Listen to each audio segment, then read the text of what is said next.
pessoal, a parte que eu vou apresentar, conforme vocês leram lá no nosso cartaz, no nosso folder do curso, é Histórico da Aminocultura.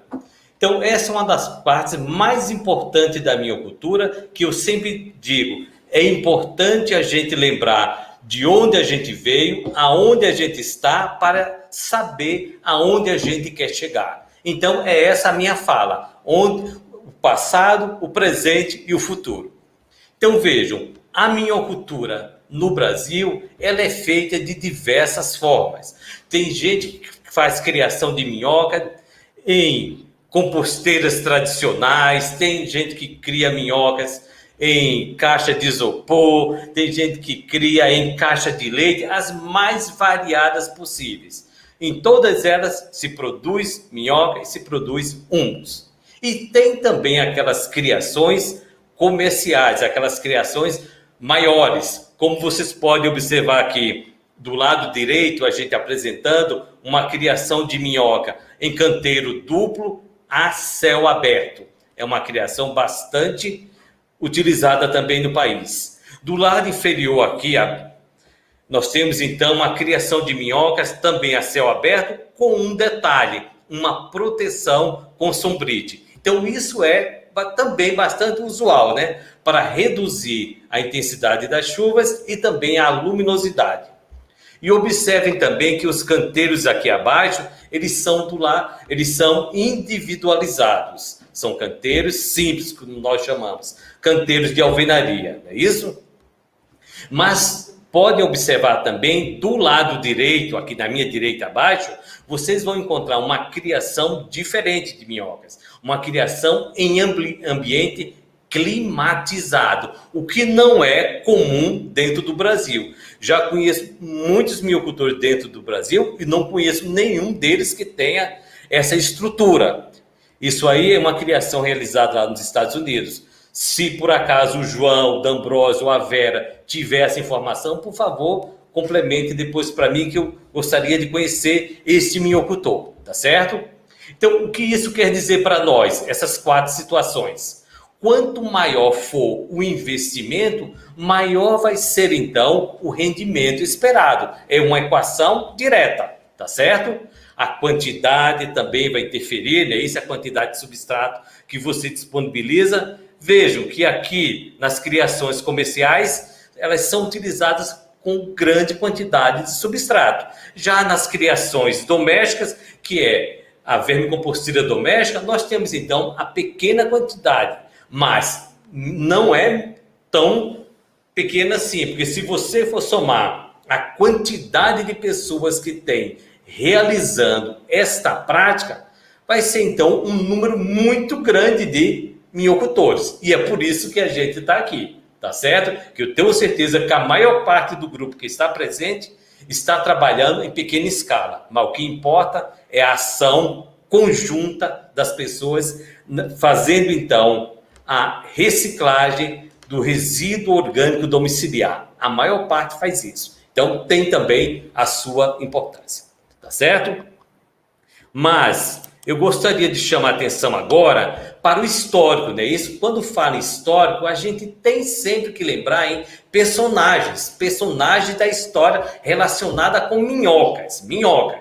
Então, vamos lá. Vamos lembrar o seguinte, que essa questão de trabalhar com minhocas não é uma prática nova, não é de agora do século XXI, não é da época da pandemia, é algo bastante antigo, que ganhou uma projeção muito maior lá no Egito antigo, na época dos faraós, quando a rainha Cleópatra determinou, por meio de um decreto real, que a minhoca era considerada um animal sagrado. E as pessoas que retirassem as minhocas do solo ou matassem as minhocas, causassem algum prejuízo para as minhocas, elas seriam então penalizadas. E a pena era pena de morte. Então vejam, naquela época lá dos faraós, podemos dizer antes de Cristo, as minhocas já eram consideradas um animal sagrado, mas sagrado não por ser um animal sagrado, mas sim pela importância que elas desempenhavam para o solo, consequentemente para a agricultura e no final para a alimentação da população, principalmente aquela população daquela região do Egito. Então, as minhocas têm toda a sua importância desde lá atrás e continuam tendo hoje muito mais do que vocês possam imaginar. E a gente vai então apresentar esses detalhes. Mas vejam, por que as minhocas eram tão importantes naquela região do Egito? Porque as minhocas, gente, no solo, elas têm essa capacidade de abrir galerias para elas se protegerem. E no final, essas galerias, ou esses túneis, ou essas aberturas que elas fazem, como vocês podem observar no desenho aqui, ó, essas galerias, servem no mínimo para a aeração do solo. Servem para melhorar a aeração do solo, para entrar mais oxigênio, para beneficiar as plantas. Então as minhocas fazem isso em benefício próprio, mas que acaba beneficiando as raízes das plantas. Por outro lado, vocês têm aqui, ó, uma foto abaixo contendo uma raiz, ó, uma raiz crescendo dentro da galeria. Isso é uma comprovação da importância dessas galerias, a importância do que elas fazem para melhorar o solo. Quer dizer, melhora a oxigenação e melhora também a infiltração de água. Este é um lado da questão. O outro lado que nós vamos chamar a atenção é a foto aqui que mostra figura 4, coprólitos. Esta foto foi realizada lá em Rio Branco, no Acre, que tem os excrementos de minhoca na superfície do solo. Então, para que servem esses excrementos das minhocas? Eles têm a mesma finalidade do humus de minhoca. Tá certo? Serve para quê? Serve como adubo para a gente utilizar nas plantas. Então, temos a importância da oxigenação, infiltração de água e a questão da fertilidade do solo, que é melhorada pelos excrementos das minhocas. Qual é a conclusão que a gente chega disso? A conclusão que nós chegamos é que Cleópatra estava certa em ter tanta preocupação com as minhocas que estavam presentes no solo do Egito. Não estamos sendo a favor da pena de morte, mas entendendo a preocupação dela com esses animais. Tá certo? Então fica bem claro aí essa questão. Outra coisa que nós temos que entender agora, é o seguinte, é a questão da categoria ecológica das minhocas. Já vimos que elas fazem galerias, que elas liberam os excrementos, que são chamados de coprólitos, mas temos que lembrar também o seguinte, se você cavar uma trincheira no solo, um buraco no solo, entrar neste solo, por exemplo, um solo de plantio de milho, plantio de trigo, um solo cultivado, você entrar e olhar para frente, olhar para esse perfil do solo, você vai ver na sua frente que o solo tem diferentes tonalidades. E na superfície dele, normalmente está, para a maioria dos solos, a concentração de matéria orgânica. Digamos assim, é o solo orgânico. Abaixo dele tem o solo com menos matéria orgânica, quer dizer, o solo mais mineral. E aonde que estão localizadas as minhocas desse solo? As minhocas podem estar localizadas dentro das frações orgânica e da fração mineral. Depende, então, da categoria ecológica que nós vamos trabalhar.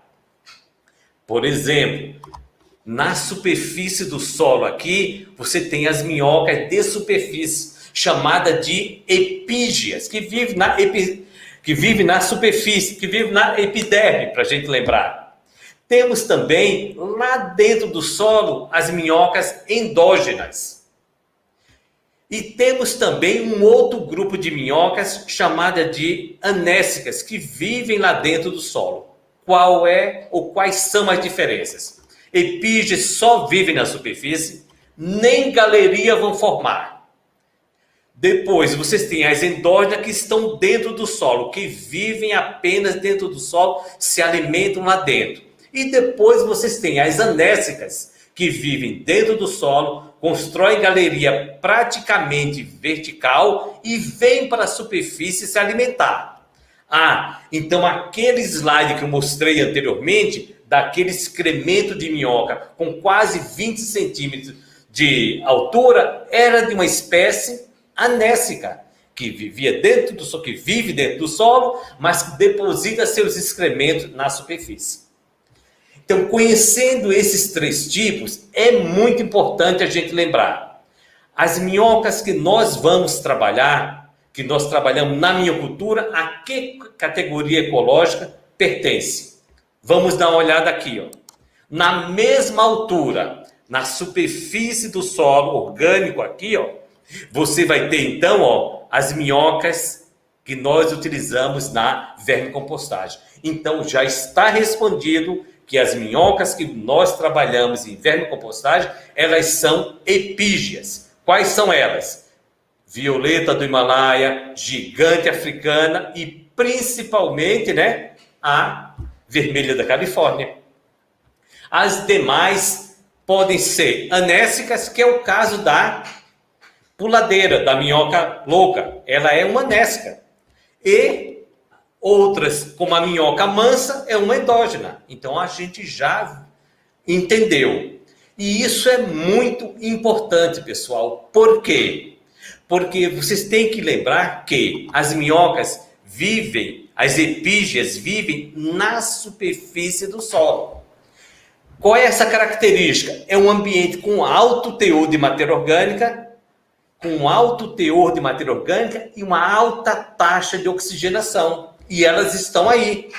Então, quando elas forem cultivadas em cativeiro, elas vão exigir essas mesmas condições. Tá certo? Então, isso é muito importante a gente saber disso. Muitas pessoas comentam da possibilidade de devolver essas minhocas para repovoar o solo. Vejam, fazer isso com essas espécies epígeas, não se tem muito sucesso. Por quê? Porque elas vão exigir que lá no solo também se tenha essas condições, o que nem sempre vai ser possível. Por isso, muitas vezes, essa prática não tem sucesso. Além disso, eu queria destacar também outras pessoas, né? Só voltar aqui, deixa eu ver aqui.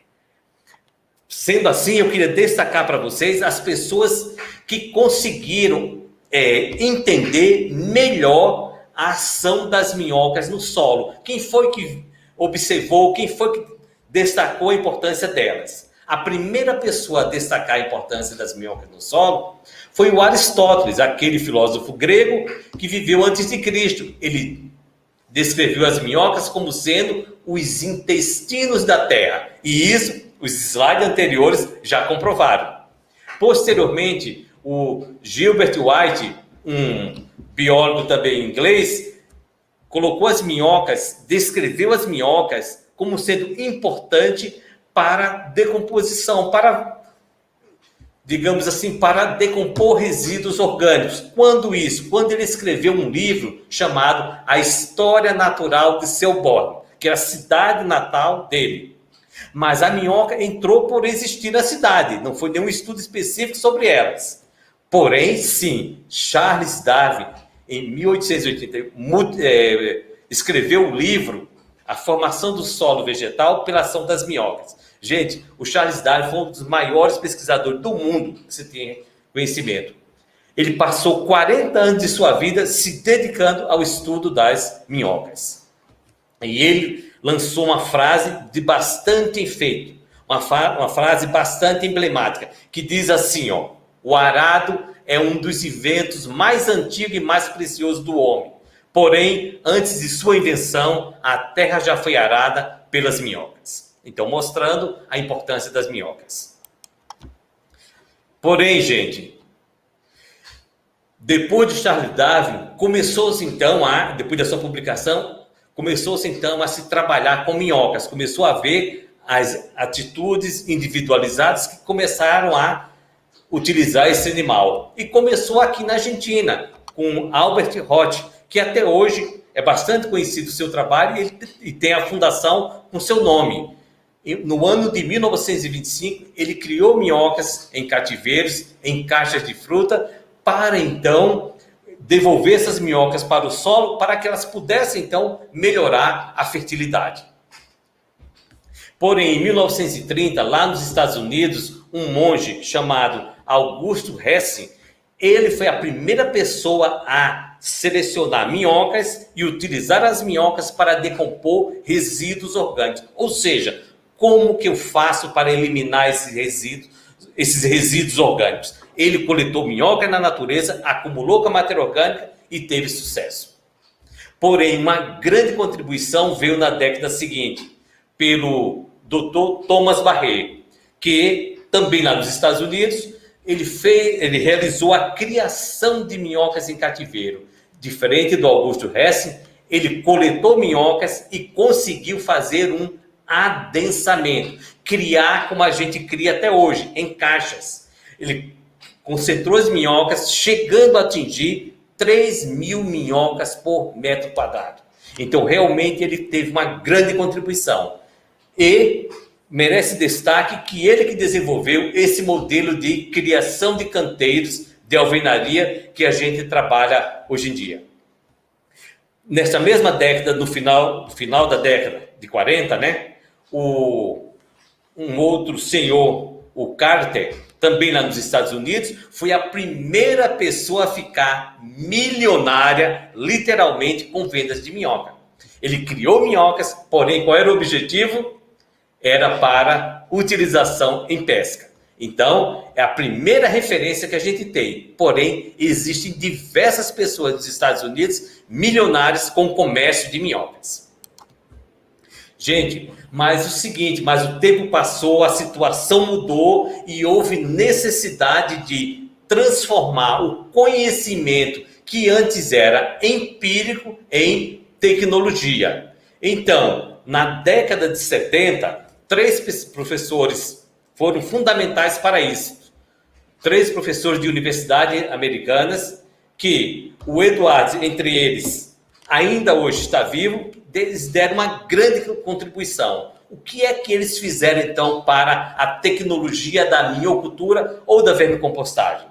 Eles estabeleceram as bases científicas para o desenvolvimento desses sistemas. Ou seja, transformaram de empirismo em tecnologia. Isso que faz com que você que está me ouvindo e eu possamos, então, realizar a criação de minhocas baseado no desenvolvimento das suas pesquisas. Em outras palavras, eles conseguiram determinar as necessidades das minhocas em relação à temperatura, umidade, pH, aeração, condutividade elétrica, a resposta em função de diversos substratos. Enfim, depois da participação deles, a minhocultura mudou bastante, evoluiu consideravelmente. Mas, para a gente ter uma ideia sobre essas minhocas, hoje em dia, no século XXI, né, no ano de 2019, temos algo muito importante, gente. As minhocas fizeram parte da capa da revista Science, pois 141 cientistas de 35 países, entre eles o Brasil, desenvolveram o primeiro mapa global da ocorrência das minhocas. Isto é algo muito raro, gente. Pouquíssimos, são raros animais que têm isso, essa ocorrência generalizada. Mas por que disso?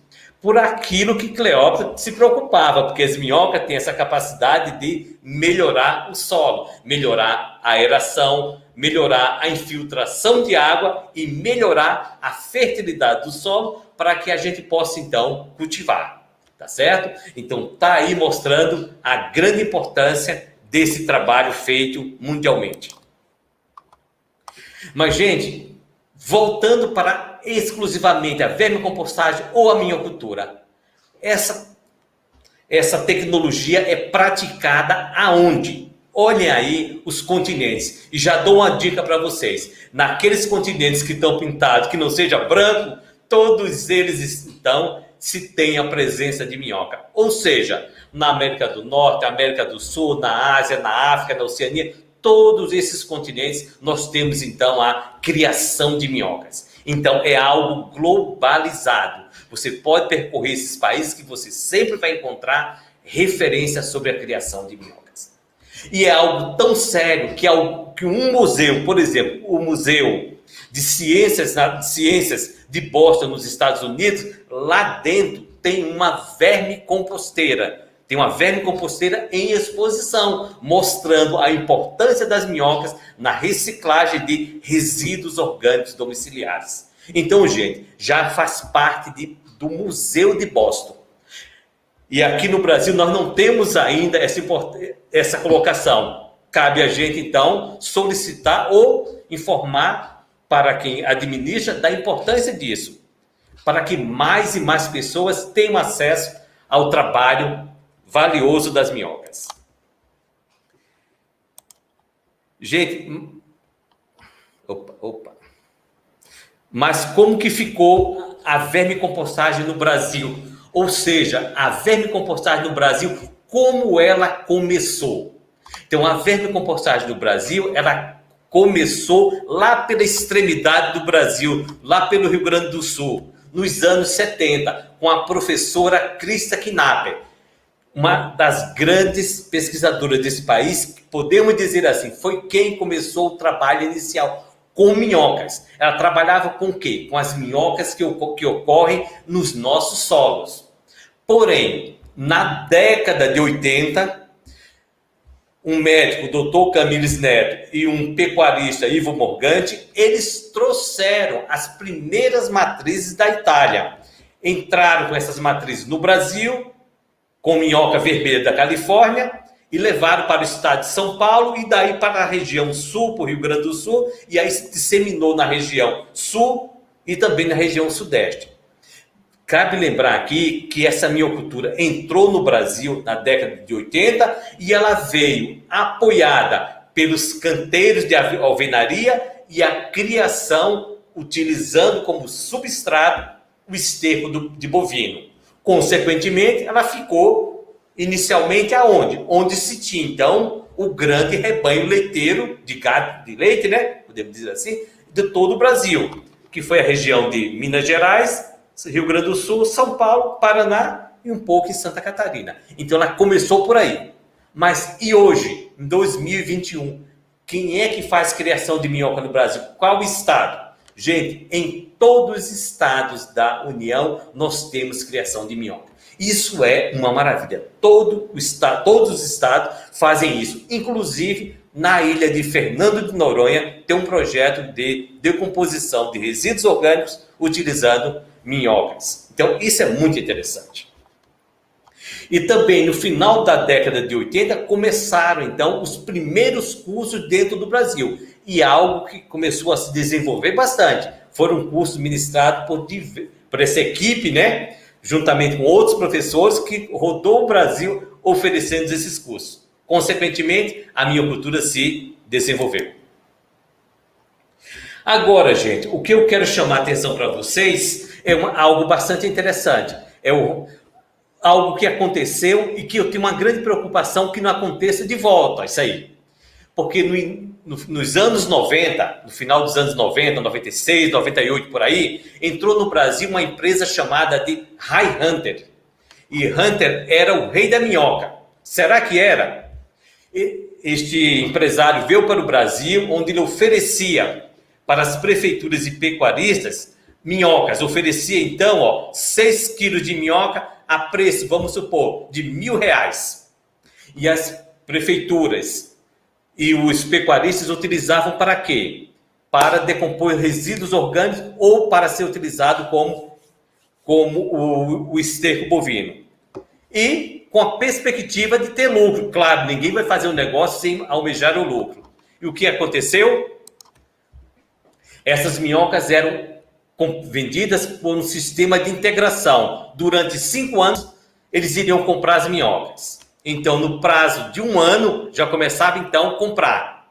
E eles chegaram a comprar as minhocas de volta, né, dos minhocultores, pagando até R$ 6,6 pelo quilo. E o lucro ia ser muito mais esperado no segundo, no terceiro e no quarto ano. Porém, o que aconteceu? Essa empresa quebrou. E qual foi o resultado? Só lá na região do Rio Grande do Sul, nós tivemos então 2.000 produtores denunciaram o golpe. O prejuízo foi estimado em R$ 6 milhões. Este golpe já aconteceu e vez por outra ele circula o país. Como a gente está há muito tempo já na minhocultura, já vi algumas ondas desse golpe, tá certo? Então isso aí é para deixar vocês de alerta. Agora, gente, outra coisa que eu quero chamar a atenção para vocês é que eu estava conversando com o João Carlos Gomes no nosso jantar sobre essa questão das minhocas, né? Isso com uma atividade econômica e tal, se tem aí mercado, se tem perspectiva ou não. Então está aí, gente. As minhocas já estão integrando a Classificação Nacional de Atividades Econômicas, o CNAE, que é estabelecido pelo IBGE. O CNAE, para quem trabalha com minhocas, é o número 0159/8. Desculpe, 0159, dígito 8/99. Entra como criação de outros animais, juntamente com coelhos, minhocas e a produção de humus. Animais para pesquisas, animais silvestres, capivara, tartaruga e assim por diante. Que eu quero dizer, a criação já está prevista. O que ela não está ainda é fora desses outros. Ela pode adquirir o status de criação separada de minhocas. Isso seria um grande avanço. Mas, gente, muitas vezes a minhocultura é vista no país como sendo uma criação alternativa. Aquela criação que não tende a crescer, que tende a ser realizada no final de semana. E muitas vezes, gente, isso está relacionado porque o trabalho com minhocas não recebe investimento, é feito em pequena escala, não tem volume de produção. Mas também tem o outro lado, é que muitas vezes falta conhecimento para o produtor, para o criador de minhocas. Conhecimento sobre o quê? Sobre a biologia do animal. Ainda bem que hoje o D'Ambrosio está aí e ele vai apresentar para vocês informações interessantes sobre a biologia da minhoca, tá certo? E também falta a qualificação dos produtores sobre a metodologia de produção. Gente, a questão de minhoca é muito interessante. Os principais produtores de minhoca lá fora não tratam a criação como sendo alternativa. É o exemplo de Estados Unidos, Canadá, Inglaterra, China, Índia, Austrália. Lá, nesses países, o negócio envolve milhões de dólares. Olha aí. Milhões de dólares e de euros, gente. Então, a gente tem que procurar ocupar esse espaço. Mas a gente tem que ver o seguinte, como que nós vamos fazer isso? Vamos nos organizar, vamos trabalhar, vamos crescer todo mundo junto. Para a gente ter uma ideia da minhocultura no Brasil, eu fiz um levantamento rápido, levantamento de inexperiente, não é minha área, mas eu comecei a olhar ali a minhocultura na internet e nas redes sociais, eu encontrei assim, WhatsApp, criadores de minhocas, esse grupo que o João Carlos criou, 107 inscritos na data de ontem, 1º de dezembro. No Instagram, joguei a palavra minhoca, localizei 58 links, mas no Facebook, um grupo lá chamado Minhoca na Cabeça tem 12,7 mil inscritos. Gente, tem muita gente querendo trabalhar com minhoca e muita gente que gosta dessa atividade e a gente tem que investir. Porém, do outro lado, eu fico preocupado algumas vezes que eu assisto alguns vídeos no YouTube e eu vejo isso, essas promessas aí, ganhe 500 milhões com a criação de minhocas. 500 milhões de reais em minhocas por ano. Gente, eu fico bastante preocupado, porque isso aí é um atrativo e pode levar as pessoas a investir e de repente não ter o retorno previsto e essas pessoas se prejudicarem. Então a gente precisa então pensar bem em como construir o conhecimento para trabalhar com a minhocultura. Mas vejam só, como que a gente pode agregar valor na minhocultura? Ou seja, qual é o futuro da minhocultura no país? Qual é o nosso futuro? Gente, já apresentei vídeos aqui no YouTube mostrando que o humus, que a minhocultura pode produzir humus e desse humus você pode derivar, você pode fazer humus peletizado, chá de humus, ácido húmico, lixiviado, substâncias úmicas, substrato para mudas, terra vegetal, outros. Quando eu ponho outros ali em vermelho, gente, eu estou me referindo, sabe o quê? A venda de vermicomposteira ou essa chamada composteira doméstica, venda de cursos, venda de treinamentos, venda de e-book, enfim, uma série de produtos que você tem que agregar. Você tem que agregar para facilitar a manutenção ou a sua permanência na minhocultura. Como também com a criação de minhoca. Você pode usar a minhoca como matriz, como isca, alimentação animal, pode trabalhar com minhoca desidratada, pode produzir farinha de minhoca, pode produzir casulo de minhoca, pode comercializar o casulo e também as minhocas são utilizadas para a produção de medicamentos. É algo bastante amplo que a gente tem possibilidade de explorar essa área. Mas vejam, gente, aqui vocês têm uma imagem de um dos maiores criadores de minhoca dos Estados Unidos, que é o Tio Jeans. Esse Tio Jeans, ele tem um particular. Olha o portfólio dele de produtos que ele vende. E o que eu achei mais interessante aqui que ele vende até cartões, né, de presente, de presente com a logomarca da empresa, com minhocas, enfim. Ele comercializa até cartões de minhoca. Por isso que eu digo para vocês, abrir o portfólio não é simples, tem que abrir, mas realmente tem que saber do todo o potencial que você tem para explorar. E este minhocultor, gente, este é um dos mais famosos lá. Este aí está comprovado, porque está nas publicações do site dele, que ele fatura por mês, $360 mil. Este sim, aí dá para a gente pôr fé, porque realmente é uma pessoa que está no ramo há praticamente 40 anos. Então aí está um grande filão para a gente trabalhar. Gente, para não estender muito, eu só queria agora dizer para vocês o que é que a gente tem feito em termos de minhocultura aqui na Universidade Federal do Paraná. A gente tem feito o seguinte, uma contribuição para o desenvolvimento da minhocultura.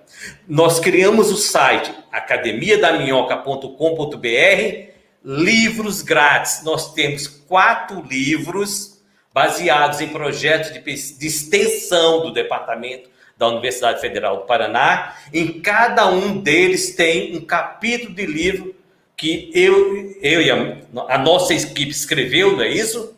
Sobre minhocas. Então, cada livro desse vocês podem baixar. E tem um aqui que é um livro internacional, no que é chamado Minhocas, Engenheiros Ecológicos do Solo, não é isso? E tem um capítulo escrito sobre a utilização de minhocas para combater nematóide. Enfim, tem livros grátis para vocês que todos podem baixar. Ontem eu estava observando que esse livro aqui, Guia Prático de Biologia do Solo, já foi então visualizado, já foi baixado por mais de 8 mil pessoas. Então, para nós, gente, isso é muito bom saber que as pessoas estão buscando informação. Fora isso, nós temos também um canal Academia da Minhoca. Vejam, é canal de aprendiz. Eu sou um aprendiz nessas coisas. Então, a gente criou aí um canal da Academia da Minhoca, juntamente com alguns alunos aqui da universidade, e estamos aí divulgando. É só jogar no YouTube Academia da Minhoca que você vai encontrar alguns vídeos que vão lhe ajudar na formação. Fora isso, nós lançamos agora, este ano, em abril deste ano, Está lá no site da Academia da Minhoca.com.br. Lançamento. O primeiro livro nacional, o mais completo sobre minhocultura e seus principais derivados. Você quer saber como produzir chá de humus de minhoca? Você quer produzir farinha de minhoca? Lá tem todas as metodologias, vantagem e desvantagem de cada um. Sobre cada derivado daquele que eu falei anteriormente. Está tudo lá à sua disposição. Este é o nosso lançamento. E no final, gente, nós criamos também tá lá no site da Academia da Minhoca, não é isso? A biblioteca virtual. Pessoal, eu tenho a maior honra de dizer isso. Por quê? A biblioteca virtual, ela tem mais de 700 publicações, entre artigos de pesquisas, TCCs, dissertações, tese, legislação, porque não dá para trabalhar com minhocultura se a gente também não conhecer a legislação sobre o humus de minhoca e outras situações sobre água, enfim, tem várias possibilidades. Está prontinho, disponível a partir do dia 7 de dezembro deste mês, quer dizer, né, vai ser lançada então essa biblioteca. Pessoal, então, como o tempo já está estourado, eu queria então agradecer a vocês por terem assistido, por terem participado. Se tiverem dúvida, deixem as dúvidas nos comentários que a gente vai responder. Deixo aqui os e-mails para contato e também o nosso WhatsApp. Muito obrigado e sucesso para vocês aí na criação de minhocas.